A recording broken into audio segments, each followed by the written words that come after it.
नमस्कार, स्वागत है आपका डेली 30 में। आज की तारीख है 7 मई 2020 और आज का डेली 30 का जो टॉपिक है वो है कोशिका। क्या करंट अफेयर आज हम डिस्कस नहीं करेंगे? करंट अफेयर का डिस्कशन तो होगा ही। करंट अफेयर के साथ में एक ना एक टॉपिक हम रोज लेकर आपके लिए आते हैं। कोशिका के ये पहला एपिसोड है। इस एपिसोड को अगर आप पसंद करेंगे, आप अपनी लाइकियत दिखाएंगे और आप इसको लोगों तक भेजेंगे, लगेगा कि हाँ इसकी ज़रूरत है, तो इसका आगे कम से कम एक एपिसोड और आएगा जो कि कंप्लीट कवर कर लेगा। कोशिका पर आज जो हम डिस्कस करने जा रहे हैं 20 क्वेश्चन डिस्कस करने जा रहे हैं। 10 क्वेश्चन हम करंट अफेयर के कुछ डिस्कस करेंगे यहाँ पर। टोटल 30 क्वेश्चन डेली 30 में रोज होते हैं। आज भी इतने ही क्वेश्चन रहेंगे। ये क्वेश्चन बहुत ही मेहनत से बनाए जाते हैं, काफ़ी छानबीन करके आपके सामने प्रस्तुत किया जाता है। आप इसमें पार्टिसिपेट करते हैं, भाग लेते हैं, आप लगातार प्यार बनाए हैं, इसके लिए मैं बहुत बहुत शुक्रगुजार हूं आपका। आप अगर ऐसे ही प्यार बनाए रखेंगे, ऐसे ही सहयोग करते रहेंगे, तो ये कार्यक्रम कभी बंद नहीं होगा। थैंक यू इसके लिए कि आप हर दिन इसका इंतज़ार करते हैं 8 बजे। अगर आप नए हैं, पहली बार इस कार्यक्रम को देख रहे हैं, तो आपको कुछ नहीं करना है।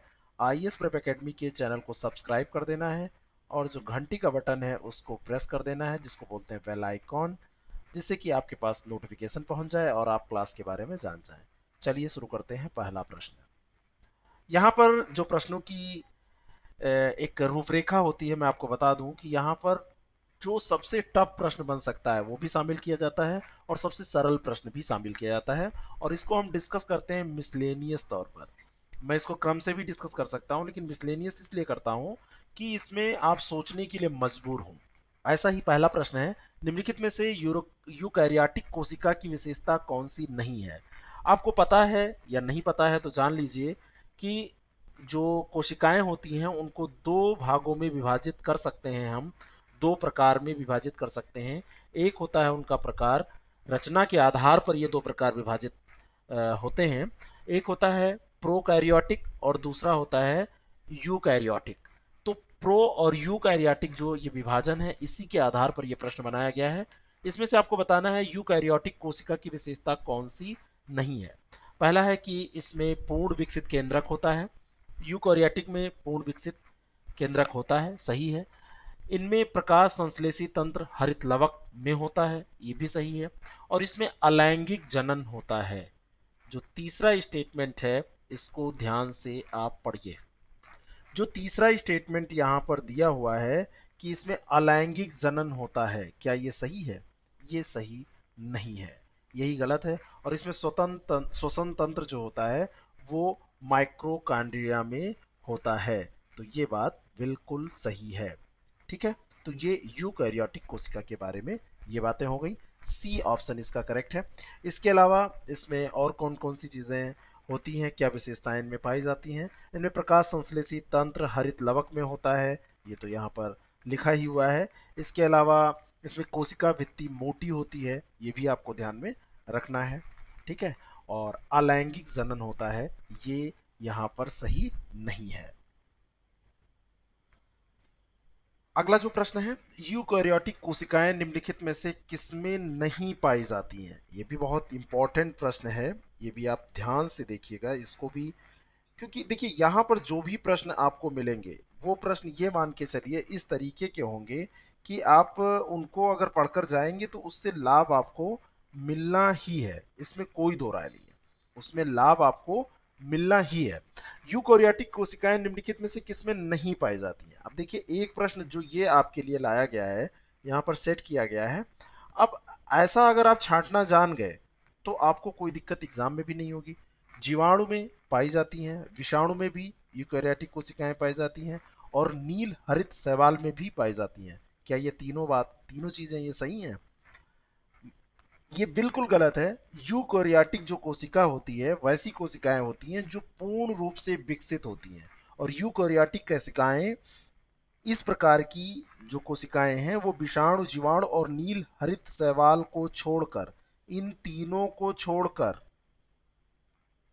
इन तीनों को आप छोड़ दीजिए, और उसके बाद में सभी पेड़ पौधे और जो जंतु होते हैं उनमें पाई जाती हैं। तो उपर्युक्त तीनों में, यहां पर क्या नहीं पाई जाती हैं, तो उपर्युक्त तीनों में नहीं पाई जाती हैं। क्वेश्चन का आप जो प्रश्न है उसका मर्म समझिए कि क्या पूछ रहा है।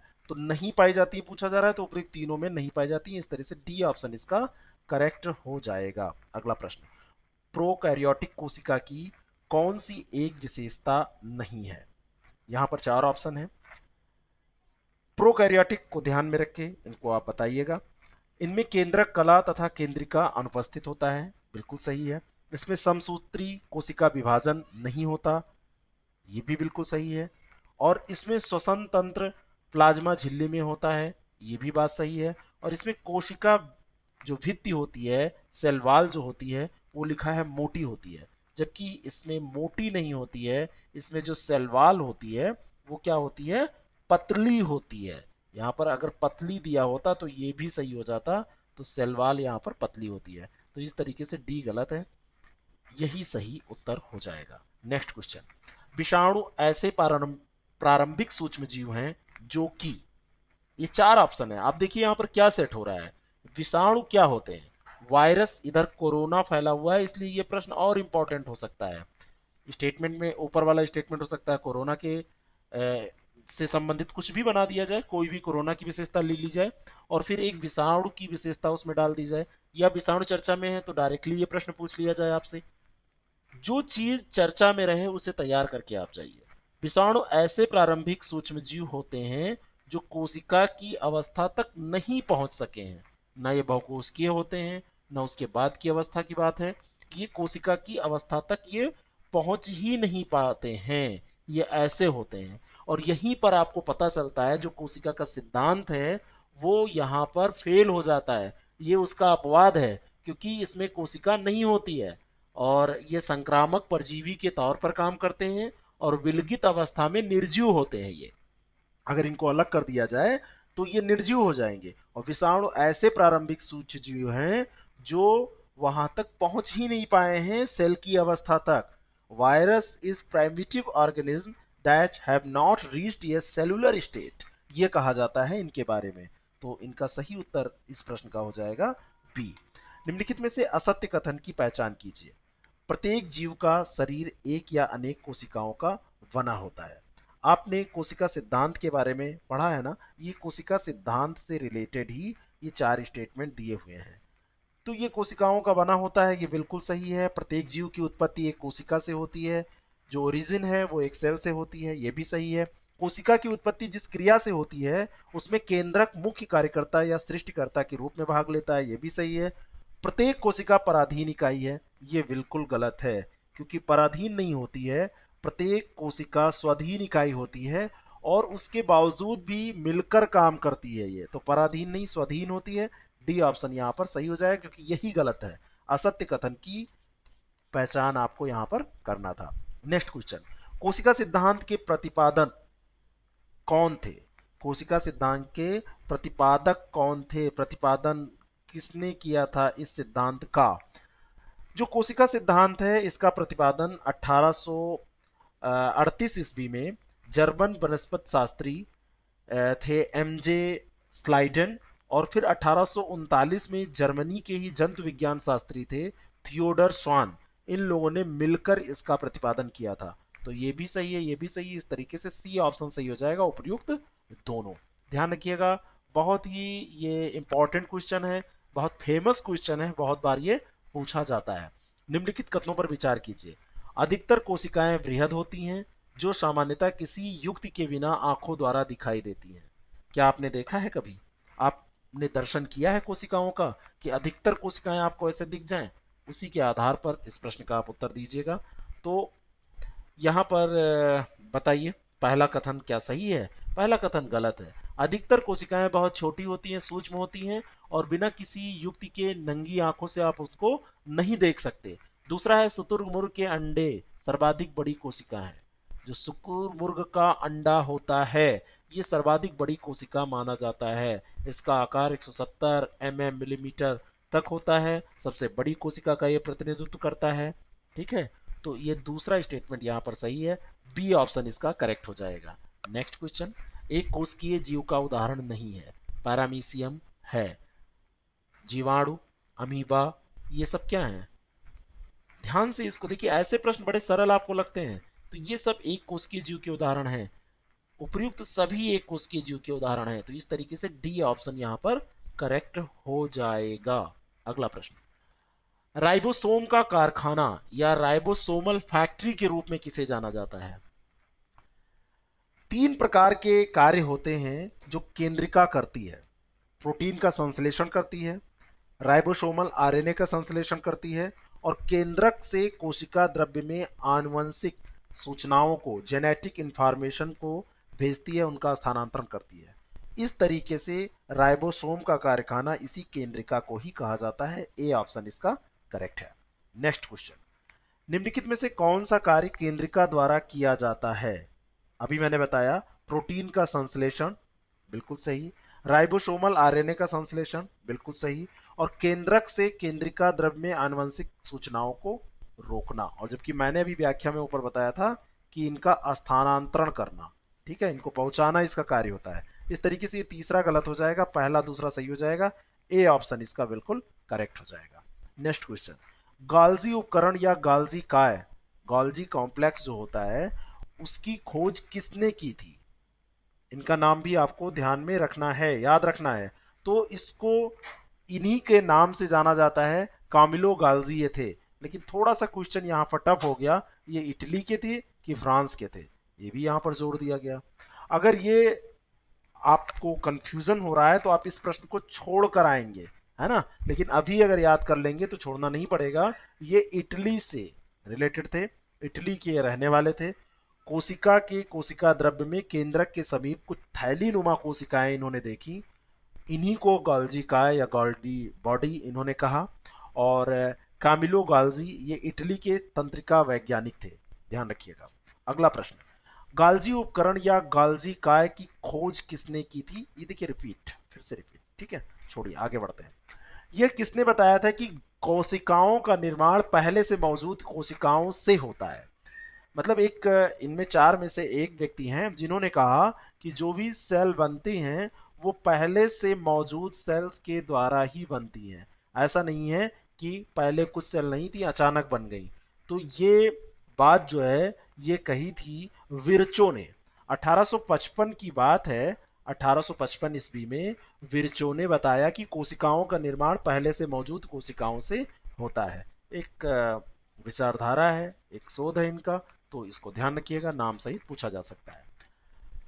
दो स्टेटमेंट है अगले प्रश्न में। स्लाइडन ने कहा था कि जंतुओं का शरीर सूक्ष्म कोशिकाओं का बना होता है, और दूसरा है कि स्वान ने बताया था कि पादपों का शरीर भी सूक्ष्म कोशिकाओं का बना होता है। क्या ये दोनों बातें सही हैं? दोनों बातें तो सही हैं, लेकिन स्लाइडन ने कहा था कि पादपों का सूक्ष्म कोशिकाओं से बना होता है, और स्वान ने कहा था कि जंतुओं का बना होता है। इस तरीके से ये इंटरचेंज करके लिखा हुआ है, तो दोनों के दोनों स्टेटमेंट यहाँ पर गलत हो जाएंगे। डी ऑप्शन करेक्ट होगा। बाकी इनको सही करके आप याद कर लीजिए। आप लोग नोट्स बनाते हैं ना, कई लोगों ने मुझे अपना बनाया हुआ नोट्स फोटो के तौर पर भेजा, व्हाट्सएप किया। इतना सुंदर वो लोग नोट्स बना रहे हैं कि वास्तव में अगर 4-5 महीने क्लास चल गई तो जीएस का इतना अच्छा उनके पास नोट्स होगा कि उससे कोई भी परीक्षा बहुत अच्छे तरीके से वो डील कर पाएंगे। पास होना फेल होना ये मैं कोई दावा नहीं कर सकता, ये आपकी मेहनत सुनिश्चित करेगी कि आप किधर जा रहे हैं। लेकिन अगर आप रेगुलर यहाँ पर क्लास करते हैं, उसका नोट्स बनाते हैं, तो आपको एग्जामिनेशन हॉल में बेस्ट परफॉर्म करने से कोई रोक नहीं सकता, इतना दावा मैं जरूर करता हूँ। बाकी सब कुछ आपकी मेहनत पर निर्भर है। आप खूब मेहनत करते रहिए, प्रैक्टिस करते रहिए, और इतना मेहनत कर डालिए कि हर एक एग्जाम आप जो भी दें उसमें पास ही हो। अगला प्रश्न, जीवद्रव्य की खोज किसने की थी? चार नाम आपके सामने हैं। जीवद्रव्य की खोज 1839 ईस्वी में की गई थी, 1839 में। और कोशिका के अंदर पाया जाने वाला यह अर्ध तरल होता है, दानेदार भी इसमें चीजें पाई जाती हैं, सजीव पदार्थ होता है जिसको अंग्रेजी में प्रोटोप्लाज्म कहते हैं, हिंदी में जीवद्रव्य कहते हैं। और इसकी खोज जो है वो की थी डुजार्डिन ने, और इसका सही उत्तर हो जाएगा बी। अगला प्रश्न, कैरियोप्लाज्मिक इंडेक्स क्या होता है? ये प्रश्न हो सकता है आपके लिए बिल्कुल नवीन हो, बिल्कुल नया हो। कैरियोप्लाज्मिक इंडेक्स जो होता है ये केंद्रक और कोशिका द्रव्य की मात्रा के बीच एक विशिष्ट अनुपात होता है। इसको कैरियोप्लाज्मिक इंडेक्स के नाम से जाना जाता है। दूसरा नाम इसका होता है न्यूक्लियोप्लाज्मिक इंडेक्स। तो चाहे इसको न्यूक्लियोप्लाज्मिक इंडेक्स कहा जाए और चाहे कैरियोप्लाज्मिक इंडेक्स कहा जाए, तो ये दोनों के दोनों इसके नाम होते हैं। और इस तरह से इसका सही उत्तर हो जाएगा केंद्रक और कोशिका द्रव्य की मात्रा के बीच एक विशिष्ट अनुपात। ए ऑप्शन इसका करेक्ट हो जाएगा। केंद्रक के संबंध में निम्नलिखित में से कौन सा सत्य है? केंद्रक के बारे में दो स्टेटमेंट दिए हैं। रॉबर्ट ब्राउन ने 1831 में केंद्रक की खोज की थी। रॉबर्ट ब्राउन ने, पहला स्टेटमेंट बिल्कुल सही है। केंद्रक के अध्ययन को कैरियोलॉजी कहा जाता है, तो कैरियोलॉजी इसके अध्ययन को कहते हैं, ये भी सही है। इस तरीके से सी ऑप्शन इसका करेक्ट हो जाएगा। नेक्स्ट क्वेश्चन, निम्नलिखित कथनों पर विचार कीजिए। कोशिका की खोज 1665 ईस्वी में एक अमेरिकी वनस्पति शास्त्री रॉबर्ट हुक ने की थी। क्या ये बात सही है? अमेरिकी वनस्पति शास्त्री थे पहले, तो आप ये देख लीजिए, और रॉबर्ट हुक थे ये देख लीजिए, और 1665 में किया था ये देख लीजिए। तीन बातें अगर आपको आती हैं तो ये प्रश्न आप सही कर पाएंगे। 1665 में की थी ये भी सही है, रॉबर्ट हुक ने की थी ये भी सही है, लेकिन ये अमेरिकी नहीं थे। बताइए क्या थे? ये ब्रिटिश थे। क्या थे? ब्रिटिश थे। तो ये पहला स्टेटमेंट गलत हो गया। दूसरा है, ल्यूवेन हाक ने 1674 ईस्वी में 1674 में सर्वप्रथम जीवित कोशिकाओं के अंदर के संगठन का अध्ययन किया था। ये सही स्टेटमेंट है और इस तरीके से इसका सही उत्तर हो जाएगा बी। नेक्स्ट क्वेश्चन, जीव विज्ञान की वह शाखा जिसके अंतर्गत कोशिकाओं और उसके अंदर की वस्तुओं की रचना और कार्यकी का अध्ययन किया जाता है, क्या कहलाती है? कौन सी ये शाखा है? ये शाखा है कोशिका विज्ञान, जिसको अंग्रेजी में साइटोलॉजी कहते हैं। बी ऑप्शन इसका करेक्ट हो जाएगा। इसी के अंतर्गत यह अध्ययन किया जाता है जो प्रश्न में ही दिया हुआ है।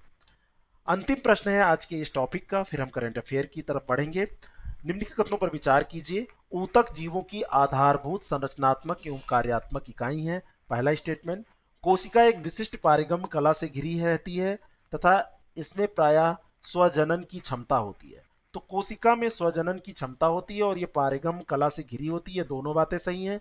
ऊतक जीवों की आधारभूत संरचनात्मक इकाई है, ये बात तो सही है, लेकिन ऊतक नहीं। यहां पर अगर कोशिका दिया होता तो ये सही होता। इस तरीके से पहला गलत हो जाएगा स्टेटमेंट और इसका सही उत्तर हो जाएगा बी।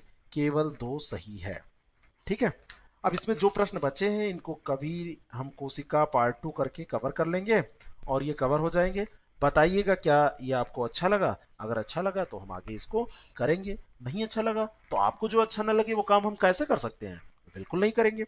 अगला प्रश्न, और ये करंट अफेयर का पहला प्रश्न, कोविड 19 महामारी के दौरान वरिष्ठ नागरिकों की भलाई सुनिश्चित करने के लिए नीति आयोग द्वारा शुरू किए गए अभियान का नाम क्या है? यानी कि वरिष्ठ नागरिकों, जो बूढ़े लोग हैं, उनकी केयर हो सके, इसके लिए जो कार्यक्रम शुरू किया गया उस कार्यक्रम का नाम क्या है, ये पूछा जा रहा है। मुंबई स्थित एक पीरामल फाउंडेशन है, उसी के साथ नीति आयोग ने मिलकर सुरक्षा दादा दादी और नाना नानी, तो सुरक्षित दादा दादी अभियान, सुरक्षित नाना नानी अभियान, ये दोनों मिलाकर यानी उपयुक्त दोनों, सी ऑप्शन इसका करेक्ट है, ये शुरू किया है कि वरिष्ठ नागरिकों की जो देखभाल है वो सुनिश्चित हो सके, जो उम्र दराज लोग हैं। नेक्स्ट क्वेश्चन, वर्ष 2020 के लिए नैनो विज्ञान और प्रौद्योगिकी में युवा कैरियर पुरस्कार किसे प्रदान किया गया? ये जो पुरस्कार है ये आईआईटी बॉम्बे के इलेक्ट्रिकल इंजीनियरिंग विभाग के प्रोफेसर हैं सौरभ लोढ़ा, उनको विज्ञान व प्रौद्योगिकी विभाग के द्वारा दिया गया है नैनो विज्ञान और प्रौद्योगिकी में युवा कैरियर पुरस्कार। तो ये आईआईटी बॉम्बे के इलेक्ट्रिकल डिपार्टमेंट के हैं सौरभ लोढ़ा। बी ऑप्शन इसका करेक्ट है। नेक्स्ट क्वेश्चन, मनरेगा के संबंध में बिरसा हरित ग्राम योजना प्रारंभ करने वाला राज्य है। अगर आप हिस्ट्री में अच्छी पढ़ाई किए हुए हैं तो इस प्रश्न का उत्तर आप तुरंत दे देंगे। ये जो राज्य है इसने 5 मई 2020 को मनरेगा श्रमिकों के काम के घंटे बढ़ाने के लिए 3 योजनाएं शुरू की हैं। बिरसा हरित ग्राम योजना, नीलांबर पीतांबर जल समृद्धि योजना और वीर शहीद पोटो हो खेल विकास योजना। तो ये राज्य है झारखंड। बी ऑप्शन इसका करेक्ट हो जाएगा। जेपीएससी की कहानी तो बहुत खराब है, यहाँ रिजल्ट आते हैं फिर से ये तुरंत कैसे आते हैं पता नहीं, कई बार लोग प्री भी नहीं पास करते और फाइनल सेलेक्ट हो जाते हैं, तो इन पे हमेशा उंगलियां उठती रहती हैं, कोर्ट में तुरंत मामला चला जाता है। CSIR institute of genomics and integrative biology, CCMB का मुख्यालय कहाँ स्थित है? इंपॉर्टेंट क्वेश्चन ये हो सकता है। जो CSIR institute of genomics and integrative biology यानी कि CSIR CCMB, इसका जो मुख्यालय है 1977 में इसकी स्थापना हुई थी, और इसकी स्थापना नई दिल्ली में जो इसका कार्यालय था है वहीं पर हुई थी, वहीं पर इसका मुख्यालय है। सी ऑप्शन इसका करेक्ट हो जाएगा। अगला प्रश्न है, वह राजनीतिज्ञ जिनकी सार्वजनिक सुरक्षा अधिनियम के तहत निरोधात्मक हिरासत की अवधि बढ़ाई गई है।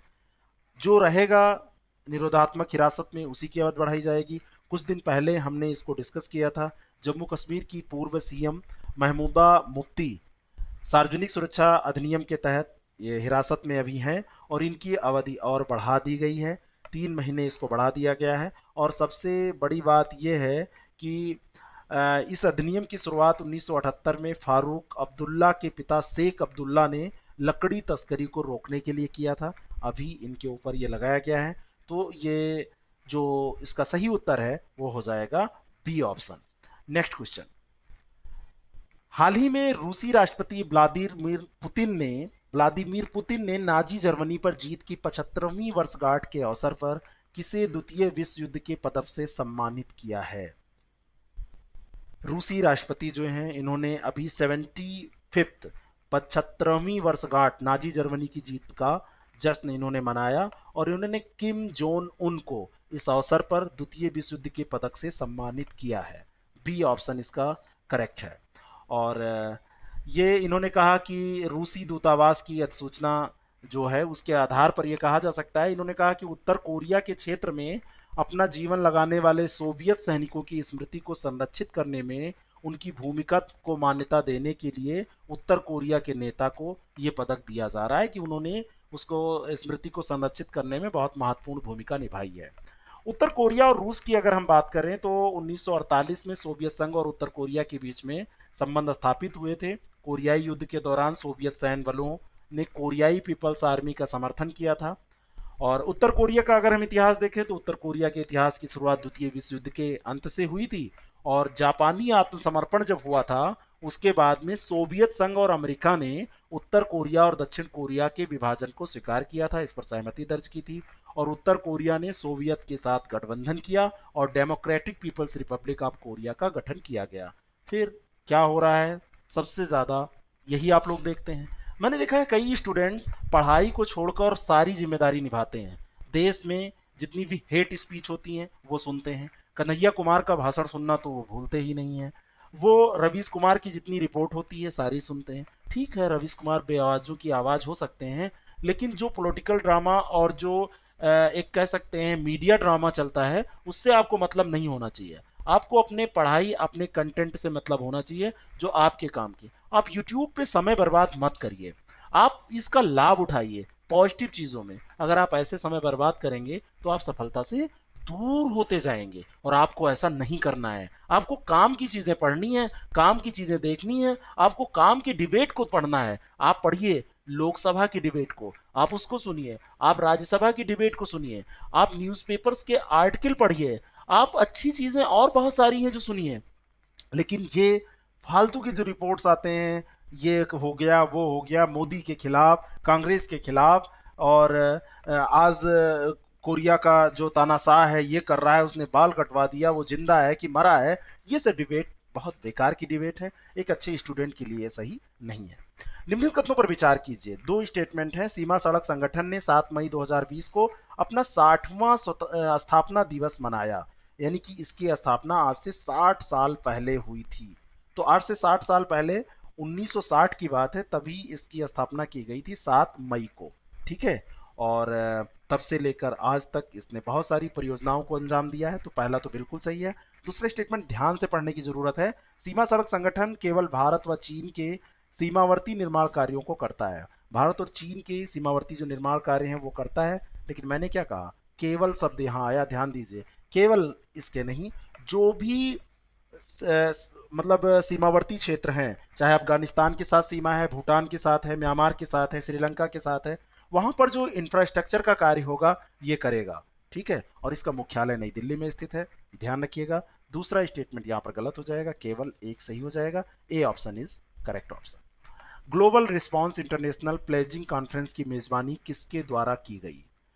अभी 5 मई को लगभग 40 देशों ने ऑनलाइन शिखर सम्मेलन एक किया और इसमें भारत ने भी पार्टिसिपेट किया। ये जो सम्मेलन है ये यूरोपीय संघ ने इसकी प्रतिनिधित्व इसका किया, अमेरिका और रूस ने इस सम्मेलन में भाग नहीं लिया, ये भी ध्यान रखिएगा। इसमें 2 कंट्री हैं, एक यूएसए है और एक रसा है, इसने दोनों ने भाग इसमें नहीं लिया है। और इसका जो सम्मेलन है ये जो कोविड-19 चल रहा है इसके लिए धन जुटाने के प्रयास के लिए ये किया गया और इसकी जो मेजबानी है वो किसने किया? ये मेजबानी किया है यूरोपीय संघ ने। एक चीज मैं यहाँ पर बोल गया हूँ कि इसमें भारत ने भी भाग लिया, मैं कंफर्म यहाँ पर नहीं हो पा रहा हूँ कि भारत ने पार्टिसिपेट इसमें किया या नहीं किया, आप लोग बताइएगा पता करके, और यह आपकी जिम्मेदारी है, मैं आप पे ये प्रश्न छोड़ रहा हूँ कि आप इसको पता करके बताएंगे कमेंट सेक्शन में। नेक्स्ट क्वेश्चन, निम्नलिखित कथनों पर विचार कीजिए। अमेरिकी राष्ट्रपति डोनाल्ड ट्रंप ने भारतीय अमेरिकी राजनयिक मनीषा सिंह को ओईसीडी के लिए अपना दूत नियुक्त किया। ओईसीडी क्या है मैं अभी आपको बता दूंगा, चिंता मत करिए, लेकिन क्वेश्चन पेपर में आपसे ऐसे पूछा जा सकता है क्योंकि क्वेश्चन पेपर में ये उम्मीद की जाती है कि ओईसीडी आप जानते हैं, जैसे कि आप डब्ल्यूटीओ जानते हैं, जैसे कि आप वर्ल्ड बैंक जानते हैं, जैसे कि आप आईएमएफ जानते हैं, ऐसे ओईसीडी भी आप जानते होंगे, ऐसी उम्मीद करके पेपर सेट किया जाता है। तो इसका दूत नियुक्त किया गया है, अपना दूत इन्होंने नियुक्त किया है मनीषा सिंह को। पहला बिल्कुल सही है, भारत ओईसीडी का संस्थापक सदस्य है। अब यहां पर मैं थोड़ी सी बातें आपसे कर लूं, उसके बाद में इसका उत्तर निकल आएगा। जो ओईसीडी है सबसे पहले आप इसका फुल फॉर्म कर लीजिए। ओईसीडी क्या है सबसे पहले आप ये जानिए, हिंदी में इसको कहते हैं आर्थिक सहयोग और विकास संगठन, सॉरी विकास संगठन। मनीषा सिंह को इसका अभी ये बनाया गया है, मतलब राजदूत नियुक्त किया गया, दूत नियुक्त किया गया है, ये बात तो बिल्कुल सही है। अब ये जो ट्रंप ने ये नियुक्ति की है ये भारतीय मूल की है, इसलिए ये प्रश्न इंपॉर्टेंट है। Organisation for Economic Cooperation and Development का उद्देश्य क्या था? यह आर्थिक सहयोग और विकास संगठन है, यह विश्व व्यापार में सुधार और वैश्विक आर्थिक प्रगति को प्रोत्साहित करने के लिए बनाया गया था 1961 में। कब बनाया गया था? 1961 में इसको बनाया गया था और भारत इसका सदस्य नहीं है, यहां पर दिया हुआ है संस्थापक सदस्य है। और भारत इसका सदस्य क्यों नहीं है? वो इसलिए नहीं है क्योंकि भारत अभी एक विकासशील देश है और इस संगठन में विकसित देश शामिल होते हैं, उन्होंने ही मिलकर इसका गठन किया है। तो भारत को अभी भी संगठन द्वारा निर्धारित मांगों और मानकों को पूरा करना मुश्किल है, जब वो कर पाएगा तब इसका सदस्य बन सकता है। तो ओईसीडी का फुल फॉर्म आपको ध्यान होना चाहिए और भारत सदस्य नहीं है ये मत भूलिएगा, Organisation for Economic Cooperation and Development. तो इसका केवल पहला जो है वो स्टेटमेंट सही है, ए ऑप्शन इसका करेक्ट हो जाएगा। केंद्रीय मंत्रिमंडल द्वारा भारत के नवगठित विधि आयोग की स्थापना को स्वीकृति प्रदान की गई, तो कौन सा ये विधि आयोग है? केंद्रीय मंत्रिमंडल ने अभी ये मंजूरी दी है, प्रत्येक 3 साल की अवधि के लिए इसको गठित किया जाता है और अभी 22वां विधि आयोग का गठन किया गया है, ए ऑप्शन इसका करेक्ट है। यह गैर संवैधानिक निकाय है, ये ध्यान रखिएगा, ये गैर संवैधानिक निकाय है, गैर सांवैधिक निकाय, गैर संवैधिक निकाय जिसका गठन समय समय पर भारत सरकार के द्वारा किया जाता है उसे कहते हैं। और ये पहली बार 1955 में गठित किया गया था और उसके बाद में हर 3 साल पे गठित किया जा रहा है और अभी ये 22वां गठित किया गया है, ठीक है, ध्यान रखिएगा। और इसका एक पूर्णकालीन अध्यक्ष और 4 सदस्य होगा, ये भी 1+4, ठीक है। चलिए आज की क्लास यहीं समाप्त होती है। अगर आपको ये अच्छी लगी तो आप बताइएगा और वो टॉनिक देना मुझे मत भूलिएगा। बाकी वही सूचनाएं आपके लिए हैं।